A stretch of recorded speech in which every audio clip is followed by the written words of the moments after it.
Give me 5 minutes and I'll show you the invisible force that's driving your child's clinginess, stomach aches, and I don't want to go to school meltdown. It's not just bad behavior, it's anxiety, and it looks different in kids than you might think.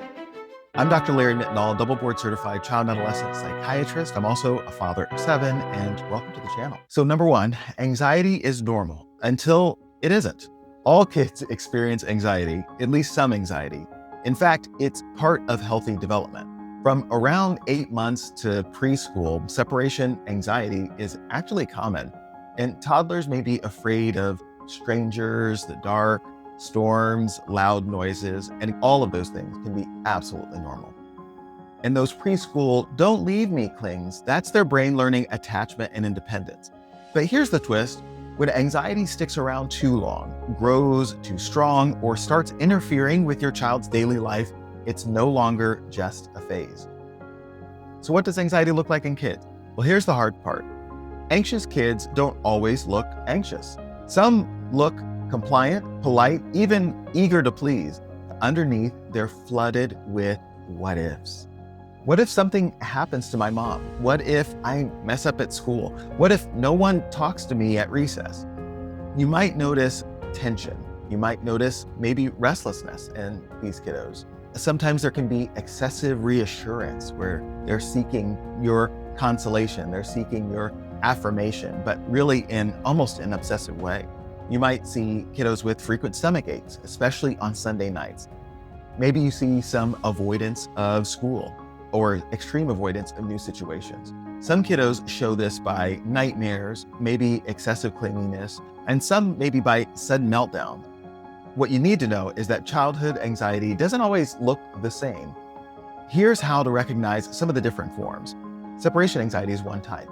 In this pattern, kids won't separate well from their caregivers.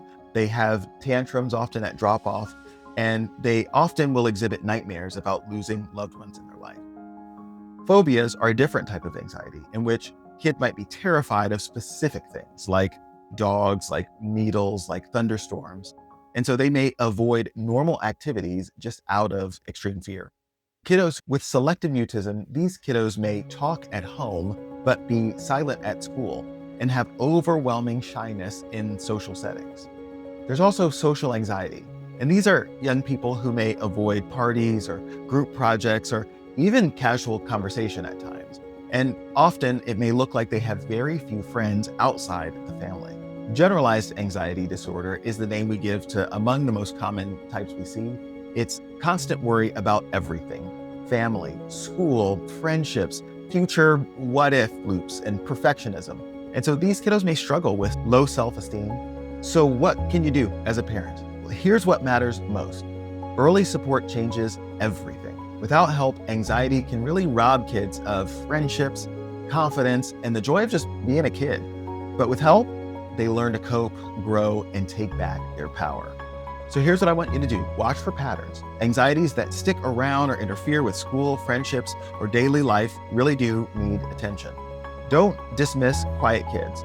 Just because they're not disruptive doesn't mean they're okay. Trust your gut. If something feels off, get it checked. The earlier anxiety is identified, the better the outcome.